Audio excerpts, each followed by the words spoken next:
Terima kasih Bu Iis sudah meluangkan waktunya hari ini. Alhamdulillah Bu Iis ya, hari ini kita akan melakukan percakapan pra-observasi Bu Iis. Nah, kemudian setelah nanti pra-percakapan observasi, nanti saya juga ikut mengamati Bu Iis jalannya proses pembelajaran di kelas. Begini Bu Iis ya, observasi ini bertujuan untuk mengetahui sejauh mana begitu persiapannya Bu Iis dalam melakukan pembelajaran yang akan dilakukan nanti.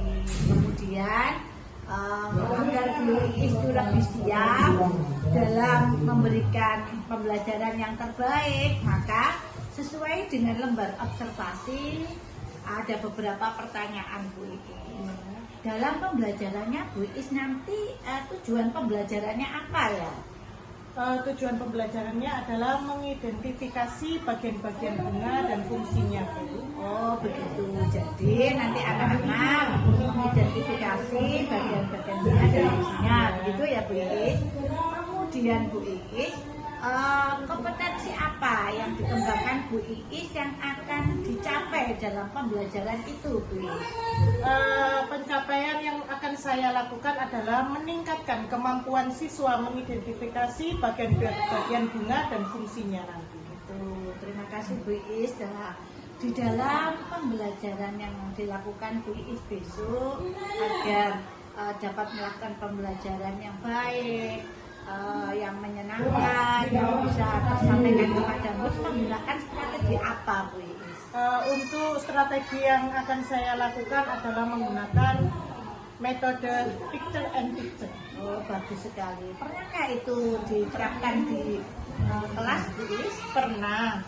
Itu agar murid lebih fokus dalam mempelajari materi pembelajaran menggunakan gambar untuk membentuk agar anak menjadi lebih mengetahui hal-hal apa yang perlu diketahui dalam pembelajaran itu. Jika di rating gitu ya Bu Iis ya, pakai strategi itu di rating 1 sampai 10 pada angka berapa itu keberhasilannya? 7. Oh 7. Karena anak-anak karakternya berbeda. Terima kasih Bu Iis ya. Bu Iis mohon izin besok dalam pembelajaran saya akan mengikuti pembelajaran alur pembelajaran yang ada di kelas Bu Iis. Terima kasih percakapan hari ini Bu Iis. Assalamualaikum.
batang, daun, dan bunga. Sekarang kita menyebutkan bagian-bagian bunga. Bagian-bagian bunga. Kelompok bintang. Ini yang dikumpulkan adalah kelompok bintang. Untuk kelompok bintang, ini yang oranye ini apa?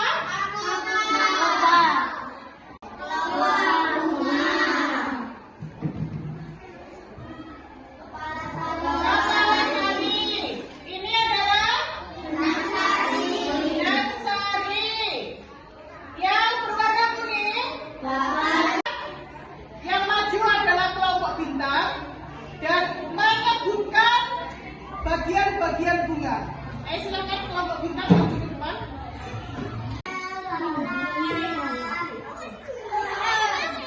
Kawan, ini adalah mahkota bunga. buah bunga. Dan ini tangga dari ini kepala sari. Dan ini benang sari. Ini batang biji. Dan ini dasar bunga.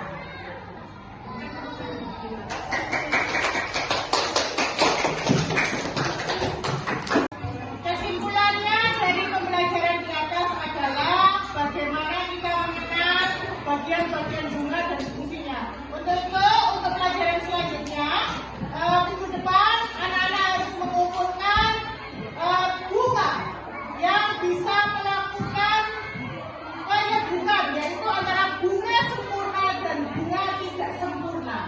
Oke? Bisa dilanjutkan? Bisa. Untuk itu, Abi, silakan cepat untuk mengumpulkan.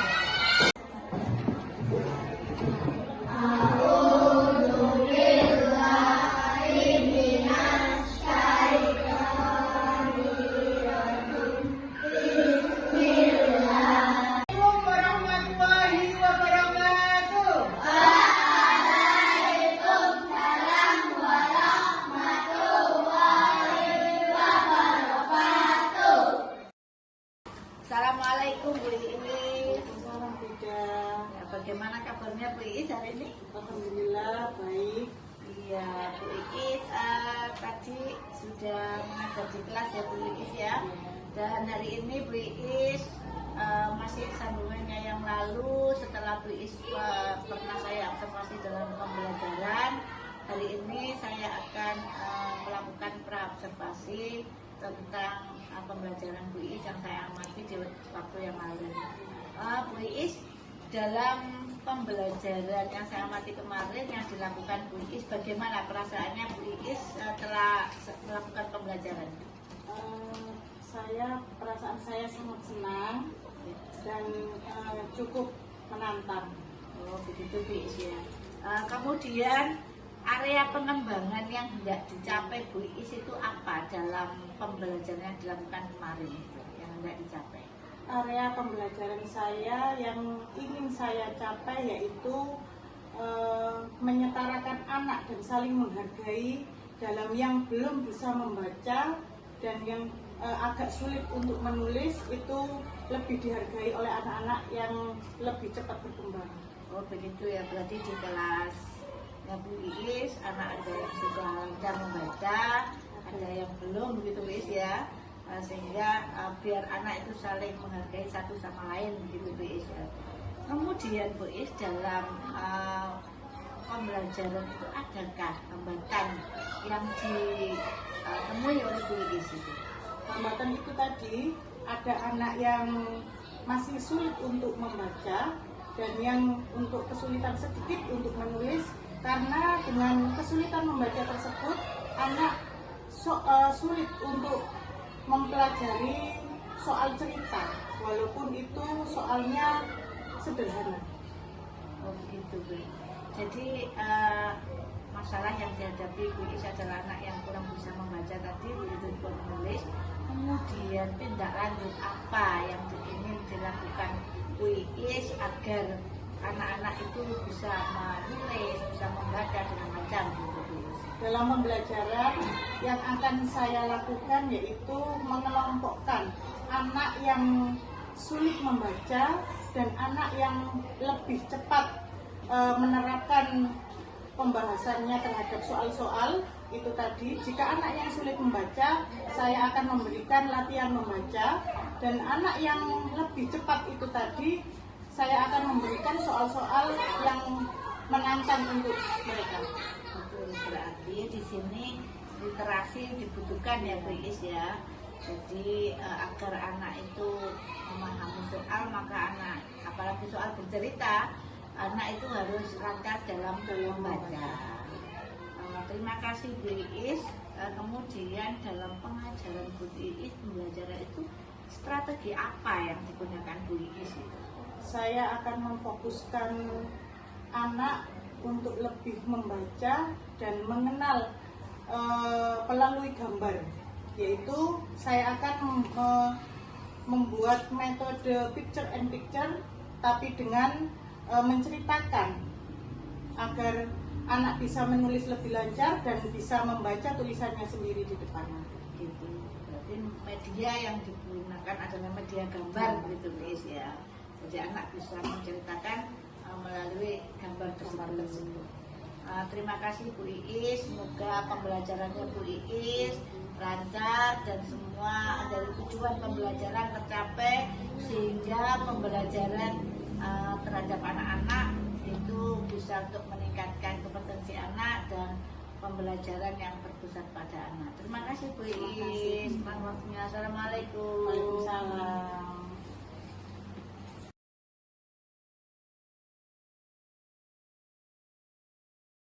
Bu Neni, saya sudah melakukan kegiatan pasca observasi terhadap rekan guru saya. Mohon saya diberikan umpan balik terhadap kegiatan yang saya lakukan.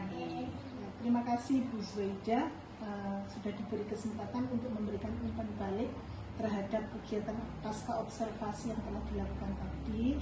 Setelah saya amati kegiatan observasi pasca observasi yang telah dilakukan oleh Bu Zuwaida sudah sangat bagus sekali, di mana di situ sudah mengandung unsur atau prinsip coaching, di mana di sini prinsip coaching itu ada 3 nih, ada kemitraan, kemudian proses kreatif dan memaksimalkan potensi.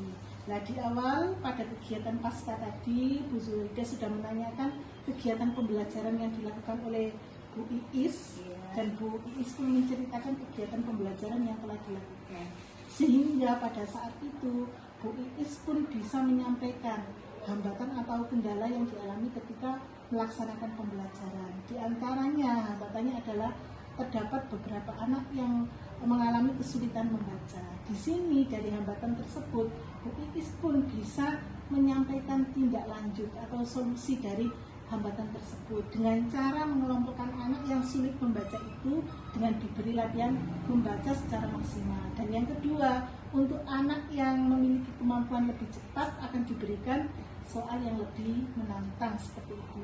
Dan kegiatan ini didukung dengan menggunakan strategi, yaitu picture to picture seperti itu nih. Nah, karena kegiatan pasca observasi yang dilakukan oleh Bu Zuwaida tadi menggunakan prinsip coaching, sehingga solusi itu tergali ya keluar dari Bu Iis sendiri, tidak dari Bu Zuwaida. Jadi sangat luar biasa, terus dikembangkan di lembaga Bu Zuwaida sehingga nanti bisa memaksimalkan potensi dari setiap guru.